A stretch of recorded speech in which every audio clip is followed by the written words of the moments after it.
ఏరా నీతి లేని కుక్క, మన కింద పనిచేసే వాళ్ళకి తిండి బట్ట ఇచ్చి అండగా నిలబడి ఆశ్రయం ఇవ్వడం యజమానిగా మన ధర్మం. అలాంటిది నిన్నే నమ్ముకుని నీ పంచన పడున్న వాళ్ళ పడకనే పంచుకున్నావంటే మృగానికి నీకు తేడా లేదు. రాయ్ అయ్యా, గుళ్ళోకి వెళ్ళి అమ్మవారి పసుపు తాడు పట్రా. అట్టగలయ్యా. ఇదిగో అమ్మాయి, ఇలా రా.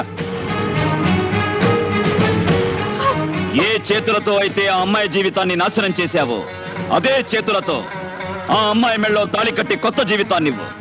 ఇదే ఈ పాపారాయుడు తీర్పు. పాపారాయుడు, నీ తీర్పు మార్చు.